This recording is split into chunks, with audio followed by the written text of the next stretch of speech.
What's up, everybody? It's the Power Rankings Podcast, aka the Power Rankings Show. I'm your host, Elliot Harrison, and I am here joined by the irrepressible and intelligent at Marcus_Mosher. And we've got a lot to talk about today. We have a big football game that's going to be played, the Pro Bowl 2, the return. Just kidding. That sounds like a bad, like straight to video movie, doesn't it? The Pro Bowl 2. Yeah, it sounds the pretty Pro Bowl awful. 2, the return. Yeah. In a world where 12 quarterbacks opt out of the game. Yeah. All right. Do you remember the In a World guy? Oh That yeah, did all the movie promos. I was trying to think of a movie description that would get me interested in that, but I couldn't figure it out. So Piranha 2. Okay. So I don't even know if they made a Piranha 2. So somebody update me on that. I'd like to know. I never saw Piranha 1. I don't think I saw like a couple of minutes of it. But there we go. A lot to get to today. The NFL honors are tonight. Marcus would like to talk about our reactions to that tomorrow. So we're going to do that on our Free Flowing Friday pod. Today, we are going to preview the Super Bowl. It's Thursday. This is when we do our game picks. We didn't do it last Thursday. We thought we were too far out from the game. Now we're a little closer. I don't know that we know a lot more, Marcus, but we'll get to that. We're going to get to some interesting prop bets that Marcus has lined up for the Super Bowl, besides the normal stuff that we talk about, the line and the over-under.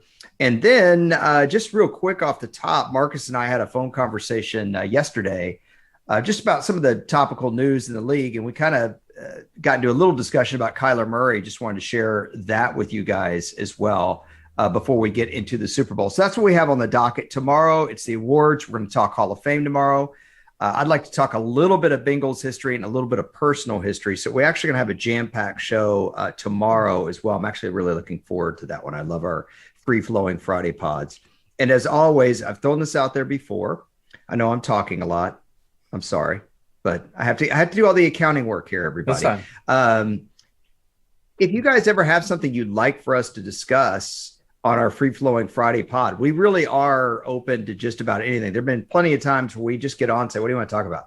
So I think we've even said, what do you want to talk about live while we're doing it? So believe me, if you have something that's been burning you a little bit, itching you a little bit, whatever it is, I don't care if it's current, from the 90s, whatever it is, we'll talk about it. So just warning you, though, if it's like 1993, Marcus is out. He's out. He's out like he is on Ravens culture. He's out. Oh, so, man. Your favorite phrase. So now that I've gotten all that out, how are you, sir? What's on your mind before we get started? Not much. I'm excited for the Super Bowl, but I do have to admit, I was a little thrown off yesterday talking about Kyler Murray. I didn't know you had this many strong thoughts about Kyler, so I think we should just dive right in. Okay, well, I was pretty, we all have our different things that irk us, Sure. that we like or whatever. Look, this is sports, and I don't want our podcast to be like some people's stuff is, where they take things way too seriously. There are way more important things in life. Football is entertainment and it's fun. And so I don't want to get too riled up, but I just feel, number one, I could care less. I could give two squirrels farts, okay, about a player's social media. I don't care. And I've heard so much about Kyler Murray wiping his social media of all Cardinals stuff. From what I understand, he really wiped just about everything. And somebody said, Marcus, that, well, this is how 24-year-olds do things. They wipe their, when they want to show that they're splitting. Yeah, I get that. And people don't tell each other that they're not interested in each other anymore. They just ghost. I get it. That's the way everybody does stuff now. But that doesn't mean it's better. And I just think if that's truly what's going on here, I mean, bro, you got, 2 years left on your deal? If this is a response to the Cardinals and not knowing what was going to happen with Cliff Kingsbury and whatnot, I don't think this is the way to handle it. Before I really get into it, though, I want to get what your initial thoughts were on this story, because you have to admit it has got some legs. Like, it has been lingering. Am I wrong? For like 5 days now, I feel like, or something. Yeah, I just kind of think this is the way contract negotiations typically go, right? You try to create any kind of leverage that you can. You get people talking about you. You get social Try to get media. sponsorships and just stuff like that. And it's just so, I mean, when are people going to quit doing that kind of stuff? I mean, just because I really love super coffee that comes refrigerated at most grocery stores does not mean they have to resort to these tactics. We would never sell out like that. But if you're looking for a good cup, Yeti is my favorite right now. I don't know. I don't know, Elliot. It's just it doesn't bother me because this is the way things go. This is the way agents try to create noise about their clients to try to get the Cardinals to pay him whatever he's asking for. He's going to get paid by the Cardinals. He's probably going to get $45 million a year this offseason. And this is a non-story. We're going to look back and say, why did we care that Kyler Murray took all of his pictures off his Instagram? It's just not a big deal. Yeah. So just the part about this that bothered me is not the Instagram angle of it. It's the wanting a new deal angle of it. Now, I mean, he's just finishing up his third year. Mm-hmm. This is when these quarterbacks get paid going into the fourth year of their contract. When these quarterbacks, some quarterbacks, right? Like you're talking about like Josh Allen, right? Yeah, there would be one. But but look about Josh Allen's, first 3 years of his career compared to Kyler. They're very similar. And actually, Kyler's got better numbers. This is just me here talking. I don't have a problem with Kyler Murray getting a new deal. I don't. And I just think that I would kind of wait on this a little bit. I mean, what are you waiting for, though? What do you? Okay. Well, are you convinced? Are you convinced that he's a franchise quarterback? I think he's a franchise quarterback. I don't think he's as good as other people say he is. Okay. I think he's a good quarterback. I think he's a top 10 quarterback in the league. But the very outskirts of the top 10 to me. Like he's not number 5. Do you know what I'm saying? Like he's closer to 10. We don't need to rank the quarterbacks right now, but that doesn't matter. It may not, Marcus, but if I'm negotiating my contract with a network, okay, and I've been in these negotiations several times. I did 3 contracts that I can remember offhand right now. I'm not going to go in and ask for more money after I just had the worst show of my career. I'm not going to go on Total Access and bomb it, just totally bomb, and then walk into the office and say, or have my agent or wipe my, I'm not going to do that. But we know that's not the way the NFL works, though, right? Okay. Does the NFL work where star players literally play horribly and then want more money immediately after that? Yes. I see players having big time seasons and putting it on tape and asking for more money all the time. Well, let's use a different example. Last year, Dak Prescott, the Cowboys got off to got hurt. Right. He had a gruesome injury and still got paid everything that he wanted and more. That's totally different. Why though? Why is it different though? Hey, wait a minute. I mean, you need to pinch yourself here because I'm not a Dak Prescott defender, but I'm going to defend Dak on this one. That's a totally, totally different ball game. We're talking about. So I'm gonna pull up the playoff game just so I make sure that I'm not misremembering anything. You know how many total yards the Cardinals gained against the Rams? Total yards. It was like 180. 183. Kyler Murray in that game. Let's take a look. Let's just for fun, just for doesn't matter though that he had a bad playoff game because he's been so good through his career. He just had a career year with the Cardinals. I'm not basing if I'm paying him or not based off of one playoff game. Okay. Was he great down the stretch? No, but not every quarterback was. Look at Aaron Rodgers' number down the stretch. It doesn't mean I would want to trade Aaron Rodgers or not give up Rodgers though either. But the Cardinals have had 2 back schedule slides the last 2 years. Would you agree with that? Yes, I would. Okay. Who takes the entire brunt for that? I think Cliff takes a lot of it, obviously. You bet. You bet. And so where's Kyler in that scenario? I just don't like the look of this. It's Super Bowl week. Fine. Look, if in May you wanna drive this point home when you've been working your tail off in the off season and you've gotten all your teammates together. And I hate to invoke Tom Brady because I don't want Tom Brady to be the barometer, but I don't ever use Tom Brady as a barometer when it comes to his numbers in Super Bowls. I don't, because that's unfair. Where I use Tom Brady as a barometer is Tom Brady texts all his teammates. He makes sure that they're all on the same page, that this is what we're going to do. And early in Tom Brady's career, he passed up endorsement opportunity after endorsement opportunity because he was so focused. And I get it. These guys want to maximize the amount of money they can make, Marcus. But during Super Bowl week, when you had that kind of ending, I told you that was one of the worst performances by a star quarterback I've ever seen in a playoff game, ever. And so I just don't like the look of it. That's all. I just don't really care, to be honest, just because these contracts are based on what you're going to do in the future, not necessarily based off of. That's true too.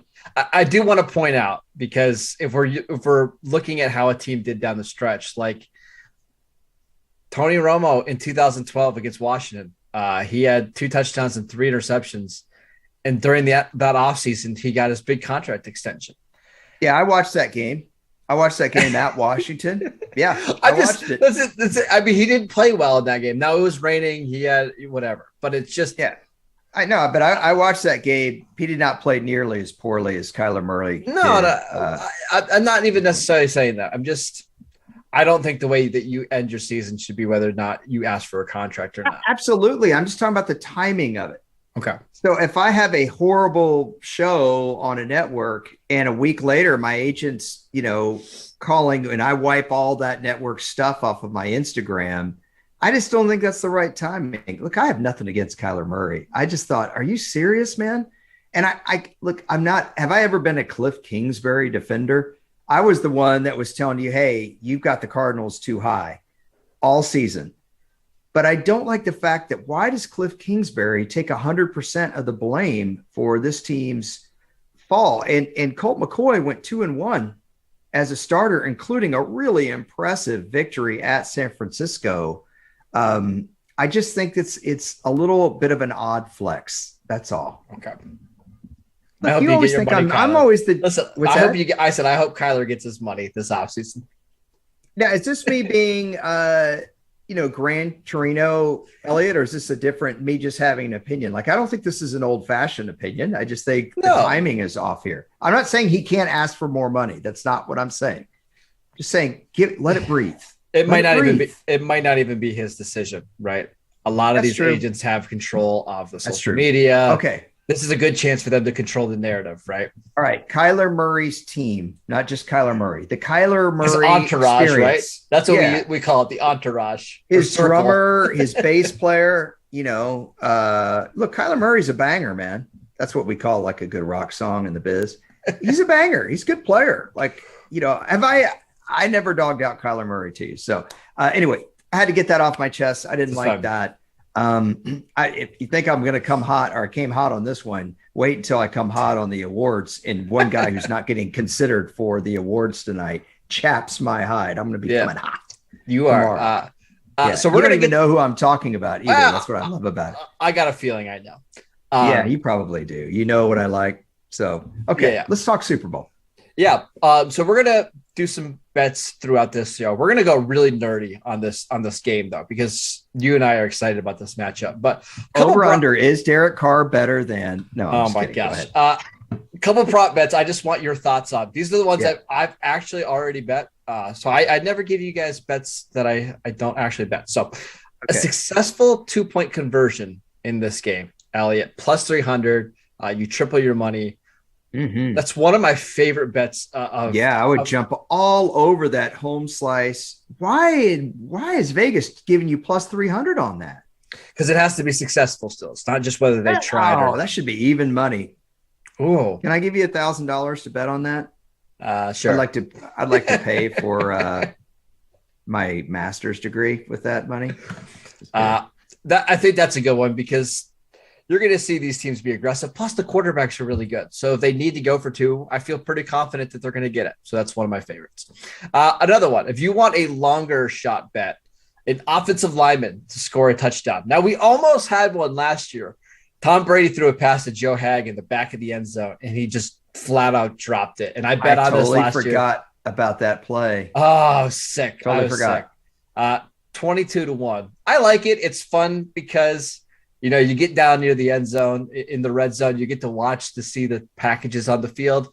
It's just you throw a couple of bucks on it and you're rooting for it as the game goes on. I'm trying to think of an offensive lineman that's caught a pass in the Super Bowl.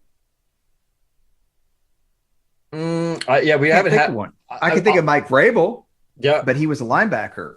I thought for sure we had one. That's a good question. Yeah, I don't know if we've had one at least in a long time. Okay. Proceed. All right, so we'll save the other two for the end of the show, but let's get into the actual game. Now the Rams are favored in this game, but this line has moved quite a bit. I'm seeing, I guess 3.5 yesterday. So am I way off now? No, you're not. It's a consensus 4 at most sports books. Some sites have it at 3.5. Some have it at 4.5. So you just kind of have to shop around. But let's just go with Rams 4. How do you feel about that line? Rams favored by 4. I'll take the Bengals all day. Really? Yeah, really? I will. Okay. I'm more concerned about the over-under because I don't know. We talked about it yesterday, and I told you I thought it should be in the low 50s, but I said, don't tell me because I want to guess. Go ahead. I'm going to go 51.5. So this total has been steady all week long. It's 48.5. It's actually too low. It's the lowest over-under since the Seattle Patriots Super Bowl. Was that in 2014? Yeah, take the over.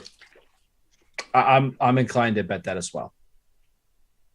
So I just think well, let's talk about the game. I as you're giving your, I know I see your drink there. My super coffee. Elliot, yeah. I'm really worried that this is going to be a blowout in favor of the Rams. Not. Okay, explain why. Let me calm your nerves. Go ahead. Okay, so I assume your biggest concern, because I know you've been harping on it all year. You're worried about Bengals and pass pro, right? I am. Yes. Okay. So a couple things. I thought about this. We talked a little bit on the phone about this briefly, but one of the things you mentioned when Marcus and I, by the way, have these weird football movie conversations all the time. And we're not planning out our podcast. We just talk about it. And then I remember, oh yeah, we talked about this, Yeah.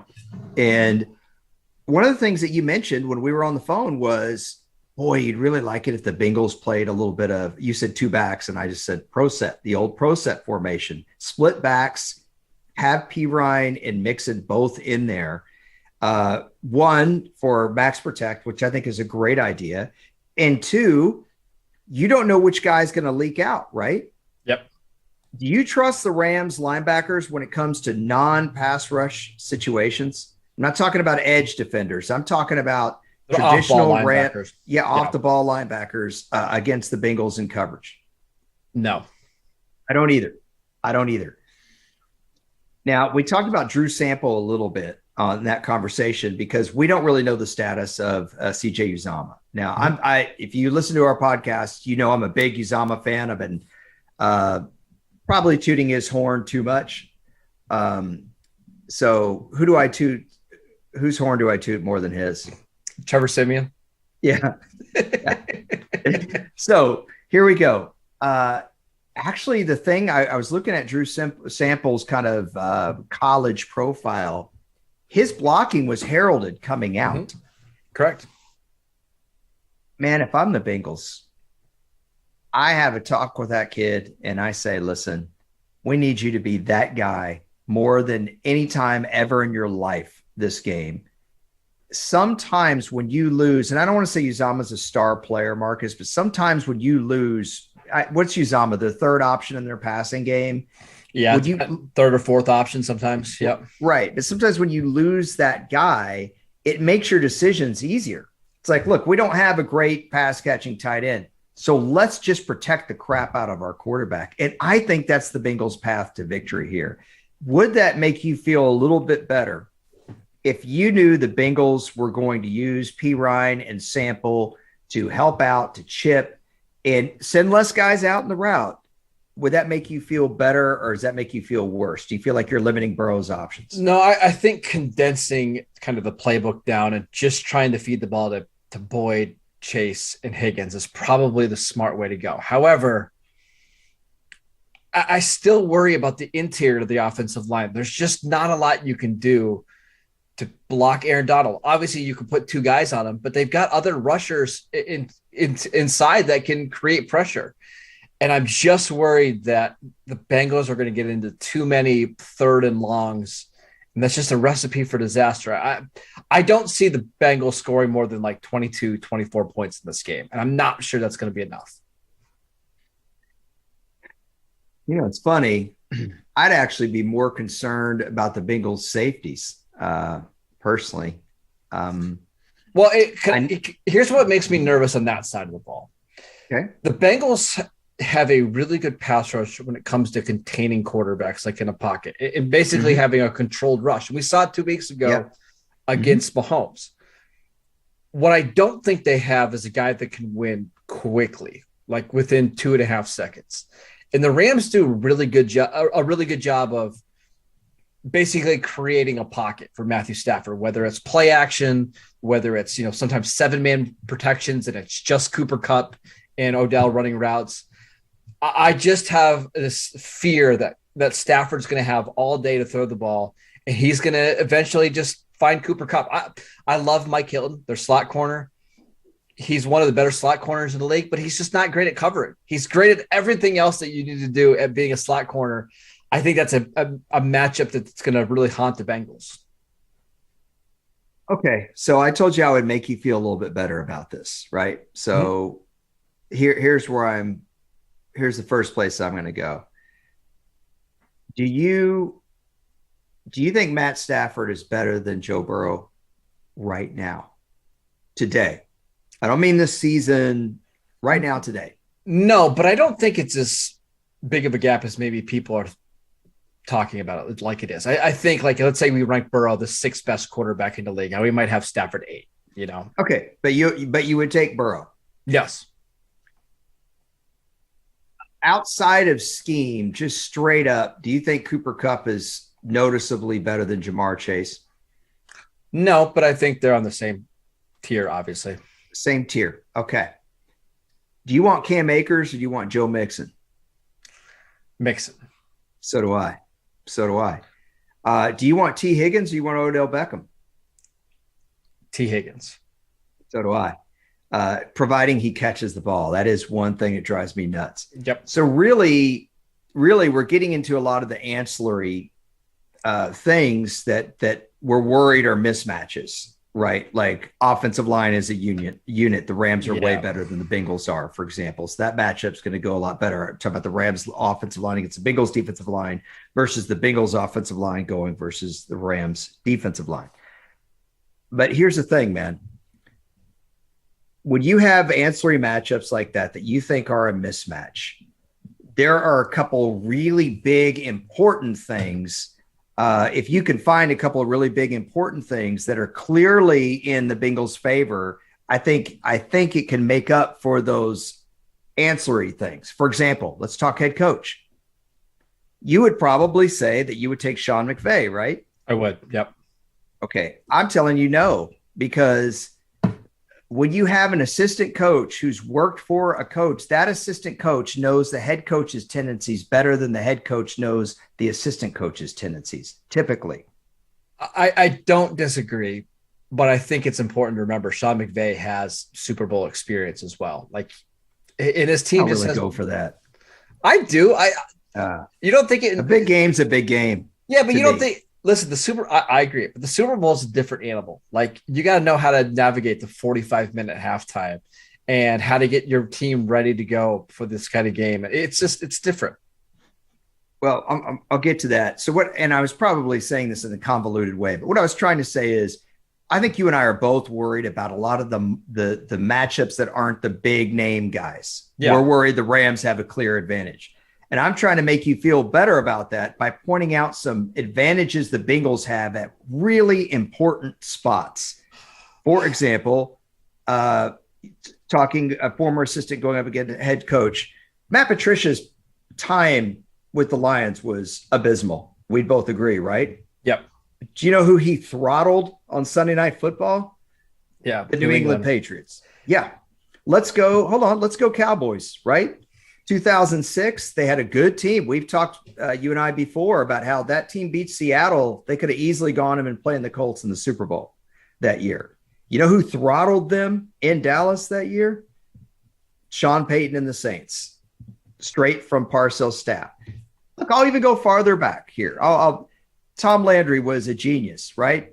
But his offensive coordinator was Dan Reeves. The first time the Cowboys played the Broncos, they got throttled by Dan Reeves. It happens. It happens all the time. A head coach has not seen how his assistant coach is going to be a head coach, correct? He's never seen that.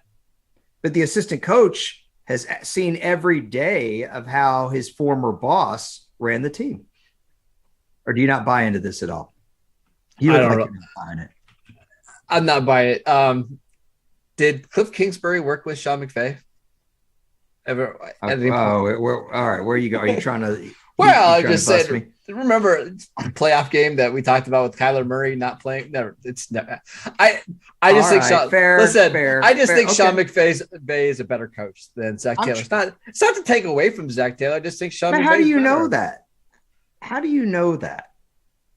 I mean, I don't know for sure, but I mean, McVay's teams have almost always been in the playoffs, always a double-digit win team. I don't know. I just think he's better. I don't know what evidence would say for sure that Zach Taylor's better. I mean, listen, he might be. Zach Taylor might be better. I just don't know if we can say that for sure. Okay, my job here is to make you feel better about this. I don't feel better. I'm just telling you. Okay, well, can I take my second swing? Okay, so my first swing, I fouled it off? Okay. Yeah. So it's 0-1. Yeah, you made contact, though. I made contact, but it was a little dribbler foul down the third base line. I tried to pull it. Okay, here we go. I'm going to go opposite field now. I'm going to go opposite field because I'm going to use your own words against you, which is one of my favorite things to do. About 2 weeks ago, I don't remember we were on the podcast or one of our late night calls when your wife gets really frustrated, where you said, I'm beginning to think, you said, Elliot, I'm beginning to think that the quarterback kicker combo is a lot more important these days than people realize. Sure. And you cited Burrow and McPherson. You need to win a game right now. You want Matt Gay kicking for you? Or do you want McPherson kicking for you? McPherson. Yeah, me too. A missed field goal in a Super Bowl can go a long way. And I'm not talking about like Scott Norwood at the end of the game. I'm talking about early game. Missed kicks are really important. And this game's going to be played at the highest level.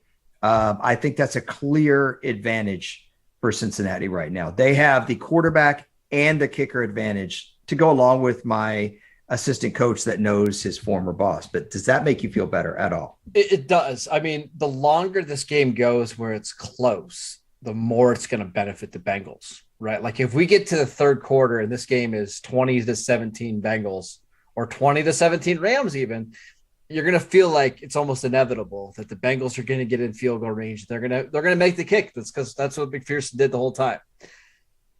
Okay. Go ahead. Yeah. So, but remember, my whole job here is to make you feel better. I'm doing the best I can. Okay. You're making it very hard on me. Can I tell you why I think it's going to be a blowout though? Yeah, please do. Except don't. I just think if the Rams play even a B+ game, their talent is just so overwhelmingly better. And the ceiling is just so much higher. And if they play close to one of their better games of the season, I don't know if the Bengals can keep up because the offense can score 35 points whenever they want. And they have the defense that matches up really well with the Bengals. We talked about the offensive line, but they also have the defensive backs to match up with the Bengals. Like they could put Jalen Ramsey on Jamar Chase, and Chase is going to get his, but he's going to make him work for it. They've got other corners that are really, really good, and their safeties all tackle. I could just see this game. If it's 17-0, I think the Bengals are going to have a much harder time coming back against this Rams team than they did against the Chiefs a couple of weeks ago. Yeah, I think that's fair. I think that's fair. One of the things the Bengals did this year, now at first it's going to sound like I'm dogging out the Bengals here because everything on paper goes against them. But one of the things that I admired is they didn't run the ball that effectively this year, Marcus. They averaged 3.5 yards per carry. It was one of the lowest figures in the league this year. Mm-hmm. They were 19th in rushing attempts this year. Normally, when you see a team that struggles running the ball effectively, you don't see the rushing attempts to go with it. But in this particular case, there were plenty of times this year where Zach Taylor stuck with the running game, kept at it, used it to salt away the clock. I'm thinking the Raiders game, they had a lot of carries in that game just to wind it down. Not the playoff game. I'm talking about the regular season game they played out in Las Vegas. Yeah, that game was close until the final 5 minutes, and then the Bengals just poured it on them. With P. Ryan, who runs pretty physically between the tackles, and Mixon, I think they can carry the ball 30 to 35 times between them. And by the way, Burrow's not a bad little athlete himself. The way you keep it close, what you're talking about, you said the further this goes into the game and it's 20-17, the better for the Bengals. I think the way you do that is to shorten the amount of possessions, shorten the game. Give Matt Stafford 8 drives, not 12 drives. And when I say Matt Stafford, I really mean just that entire Rams offensive machine. I think Zach Taylor will be fully willing to do that. One of the other things you said on the phone that I also really agreed with is Tyler Boyd's a tough dude. He's a good receiver that can play inside. He didn't have a great year, partially because they had all these other weapons. But I'd like to see Tyler Boyd catch about 7 balls, and I'd like a lot of it to be inside, around the hash marks, so to speak. It slants and things like that. Use the short passing game as an extension of your running game. Yes, exactly. And I think what Zach Taylor really needs to do is use him on first and second downs. Like, don't wait for 3rd and 5 to use Tyler Boyd. Use him on first down and get 4 yards. And hey, 2nd and 6, great. We're in a great spot where Von Miller and Aaron Donald can't just tee off on us. Like, use him that way to help the offense get going. But I agree with you. They need to play a ball control style of offense that's really, really slow. I don't think the Bengals want to turn this into a shootout at all. If you were the Rams, would you want Ramsey on Chase most of the game, or would you just want to play your defense and not necessarily have Jalen travel all the time? I would put Ramsey on Chase. I think that's the type of receiver that he covers really well. The 6-foot physical receivers. You're going to be making Burrow throw into some awfully, awfully small windows. I think I would do that. Okay, so on my second swing of the kicker quarterback combo, did I get it out of the infield or did I hit a dribble? Yeah, it's a better argument for sure. Okay, well here's my third swing. Okay, and I already know this one's going to go nowhere with you because if you think Marcus thinks running backs don't matter, Marcus he's a data guy. So let's pull out our TI. Well, in your case, TI 83. You betcha. Calculator. Emotion. Playing. You can't justify it. How do you measure emotion? I know you don't count it for anything. You don't. You never count it for anything. But it exists. It exists. And to me, the Bengals are playing for an entire city. They had a pep rally the other day. They had like 35,000 or 40,000 people at the pep rally. Dude, I still haven't seen a piece of Rams paraphernalia since that St. Louis Rams ball cap I saw a couple of weeks ago. But the Rams are playing for all the celebrities out there in LA, and for people like you, Elliot, it's really high tension. I'm trying to stay away from that criticism right now.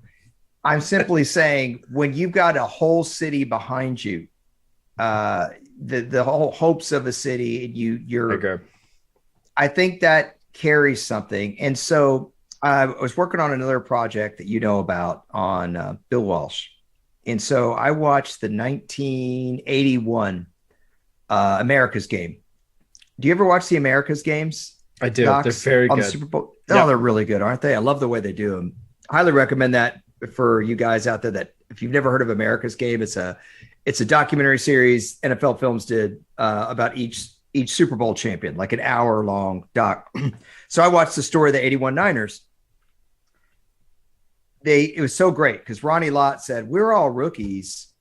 Or I think it was Ronnie Lott that said this, we were too dumb to know, like, to be nervous. Do you know what I mean? Like when you're young and you're 22 or 23 and you're playing the Super Bowl, you're not like a guy who's 30 that's like, oh my gosh, I've been in the league for 8 or 9 years. We got to win this game. You just think, I'm just going to go and we're good and we're going to play. And sometimes that naivete actually works in your favor, right? What are you smirking about? No, I just like the way that you said that. It was funny.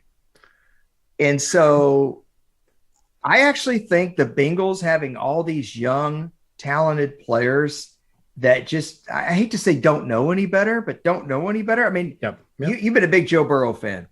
Mm-hmm. The way he reacted to the AFC Championship win was like, look, I thought we were going to win.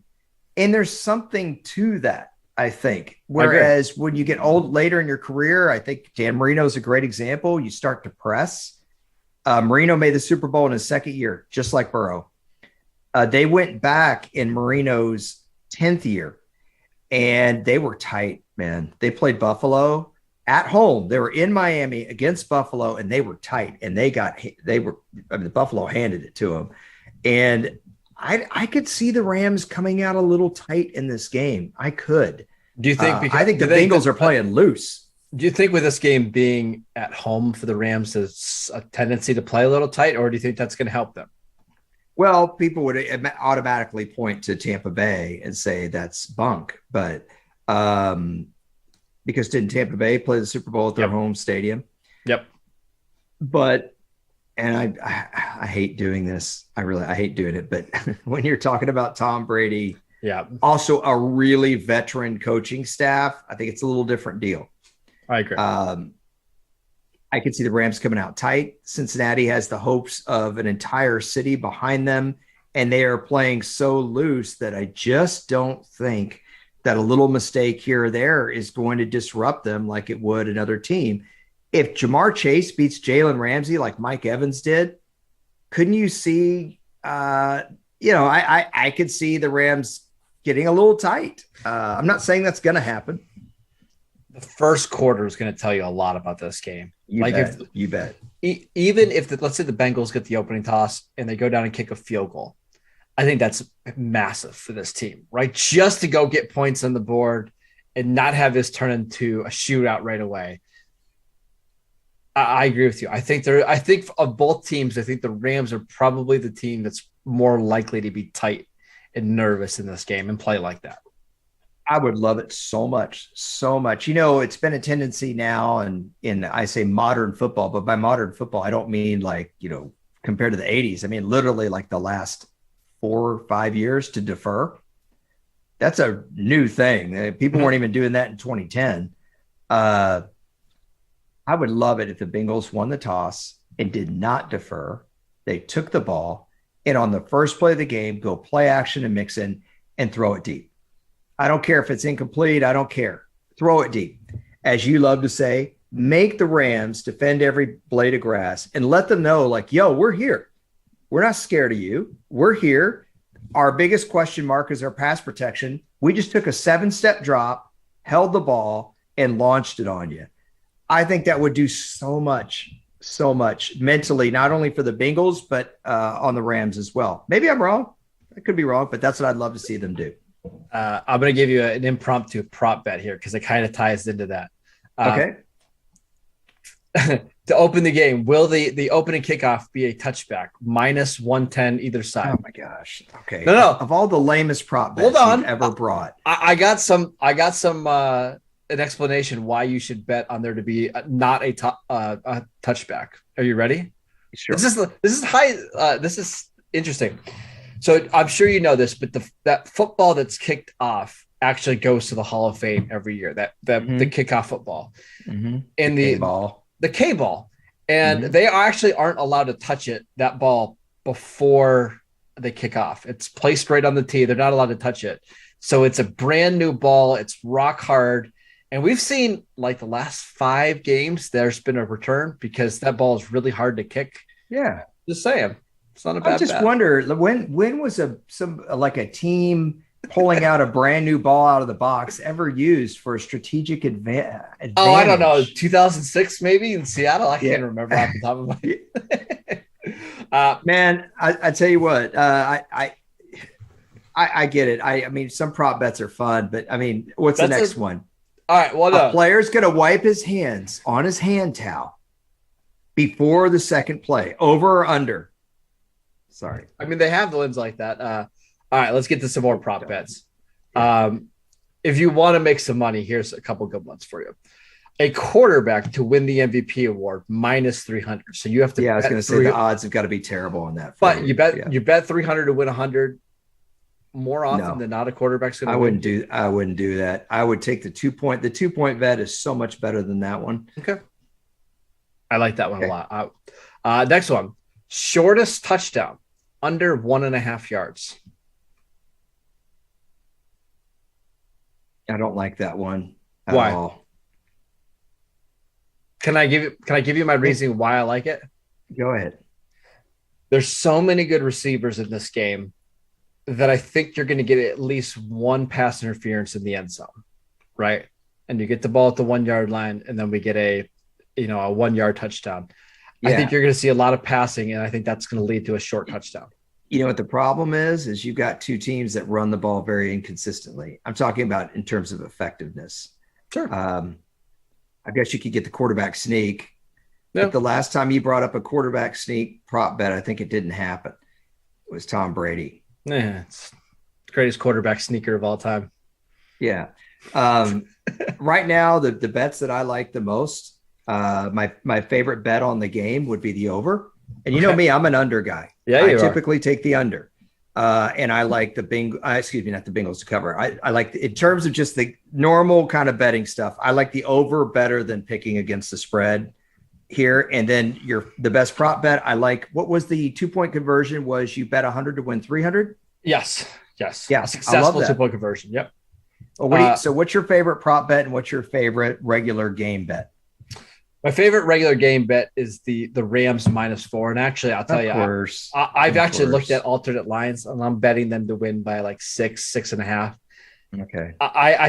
My score prediction all week has been 31-17. I just don't see this being a very close game. Favorite prop is I love the offensive lineman to score a touchdown, partly because of the odds, partly because it's so much fun once you get to the 1 yard line or so. So I got a question for you about the Super Bowl. You know what I have to say about your bet? Yeah. About the Rams to cover? Remember in vacation when they went off the road in Arizona and like Audrey said, Dad, there were like construction signs back there. And he goes, no, this is just an alternate route. You remember what Aunt Edna said to him? No. You're lost. You don't remember that at all. I do remember that. That's what I think of your, that's exactly what I think. Remember when they jumped the hill? You don't remember any of this, do you? I do. I also remember them eating ketchup. They went to Cousin Eddie's house. Yes, well, he said, no. You're all screwed up. What happened was they're having a picnic at Uncle Eddie's. A cousin Eddie's. Jeez. Not Uncle Eddie. And there's no meat in the sandwich. And Chevy Chase looks at his wife and goes, there's no meat in this? It's a hamburger helper, right? And so he closes it, but then he realizes the ketchup. He goes, real tomato ketchup, Eddie? And Eddie goes, nothing but the best. Yes. All right. Yes. Before we go ahead. I want to know, what does your Super Bowl party look like? Do you watch it by yourself? What's the most enjoyable way to watch the Super Bowl? I mean, if I could have anything in the world, sure, whatever you want. You're gonna get me emotional, bro. If I could have anything in the world, I would have me and both my brothers, including the one that lives overseas, and my dad, in a den watching the Super Bowl. Yeah. And that would be my Super Bowl party. What are you consuming? What kind of food, drinks? What's on the menu? Well, this can't happen because my brother's not coming home and my dad is. We're talking about the most ideal party, though. But that would be the most ideal. And we would have, my dad loved like just, what you call the charcuterie board because you're fancy and you don't shovel your driveway anymore. Just some meat and cheeses. And my dad usually cooked. Those are the best. Since I can't do that, normally what I do on the Super Bowl is I watch it by myself. I know that sounds incredibly lame, but I usually have the lights off and I just watch the game. I don't watch the halftime show. Is that so bad? I've gone to some great Super Bowl parties and had a blast. But there's always a point in the game where you're like, okay, I really want to know what's happening strategically out there, Yeah.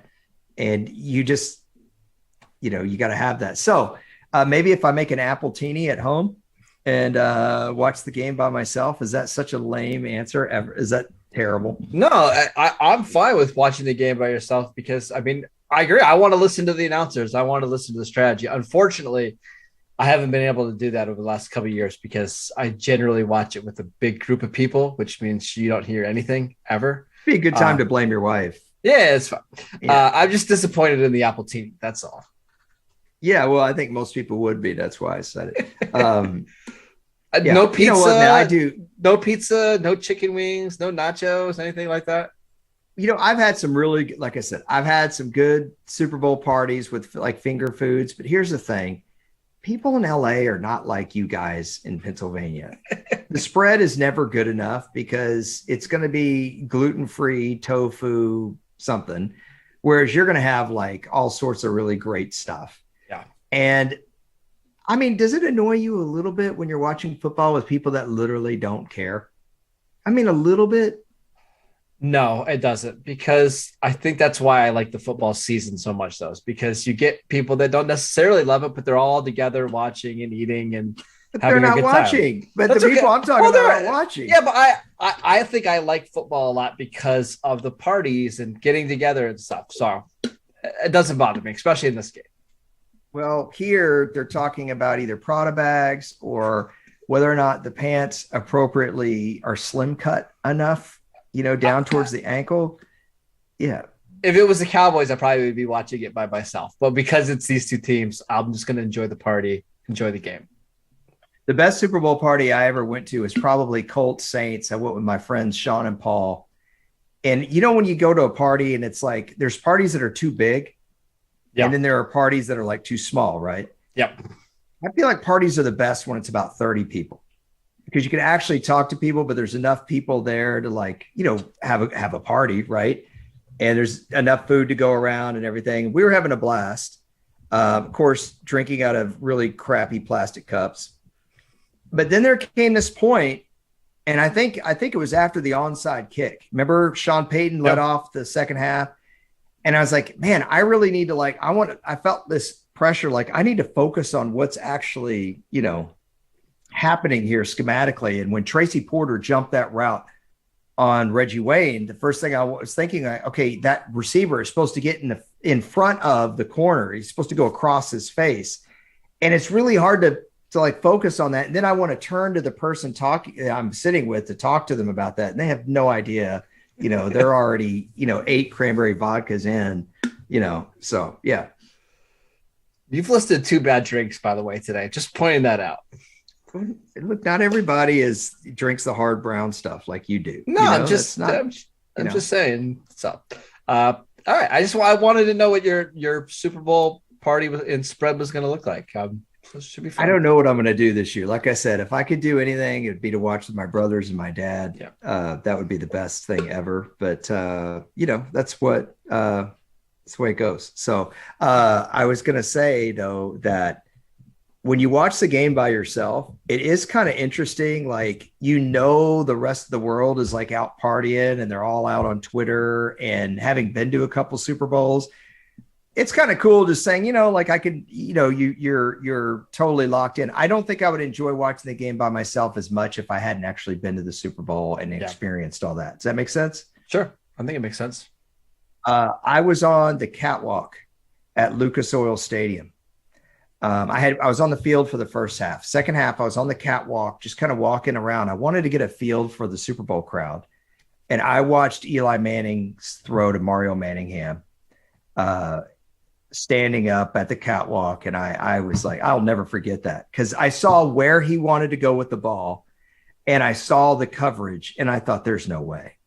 You know what I mean? Mm-hmm. You ever see a play like that where you're like, God, that's not happening. And wow, best throw and catch I've ever seen, period. Any game in my lifetime, regardless of whether it was a Super Bowl or not. Yeah, pretty good. I'm making smoked queso, by the way, for the Super Bowl. But dude, see, I would love to yeah, that'd be great. I think listen, you didn't invite me, so I think next year we're gonna have to watch a game together somehow. I'm gonna invite you out to Amish country and you can come watch a game with me. Now, would we watch what you like to call an Elliot Harrison special? Oh, you betcha. We are watching Jacksonville. What would that be? We're Jacksonville and Miami, 1:00. Week 12. Week 12. One of them is 3-10, 2-8. You can't be 3-10 in week 12, but that's okay. Look, 1-10. Okay, so did I make you? So I made 3 major points on how I think the Bengals are going to do this. Was there any of the 3 that you thought was more legit? Just to review here, I said the quarterback kicker combo. Yeah. I told you that they're Zach Taylor, having been an assistant under Sean McVay, that was the other. And then my third advantage, Bengals, was they're playing for an entire city. And some of these guys are too young and naive to realize this is the biggest game on the planet. They're just playing ball. Which of the 3? You didn't convince me to take the Bengals in the points. But the quarterback kicker combo is an intriguing one because Burrow is better than Stafford and McPherson is light years better than Matthew Gay. So if it comes down to the final 8 minutes of this game and it's close, I would lean the Bengals. I just don't think we're going to get there. Any X factor in this game for you, for either team? Like if some guy plays out of his mind, it could really make a difference. Cause I've got a guy for both teams. Yeah. Van Jefferson for the Rams, because I think you're going to see so much attention on Cooper Kupp. I think you're going to see Odell being covered by Chidobe Awuzie. If Van Jefferson can make some big plays down the field, like he has kind of throughout the playoffs, the Bengals are going to be in trouble. Anybody for the Bengals? No, that's no. This has to be a big Logan Wilson game. The Rams are going to try to put him in a lot of conflicted areas, right? Play action, having guys running across his face the whole time. If he can just make a bunch of tackles and kind of limit the Rams' rushing attack, the Bengals have a chance. My guys for the Rams, it's Leonard Floyd. If Leonard Floyd goes off in this game, look out. The Bengals have no chance, right? Yes, because Aaron Donald's going to bring it.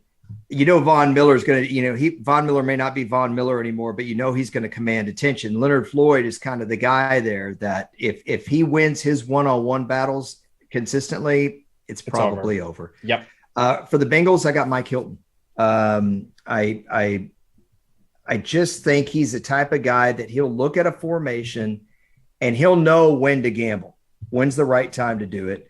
And if he can jump a route, just jump a play, make something happen defensively. We've seen it too many times, Marcus, in our lives.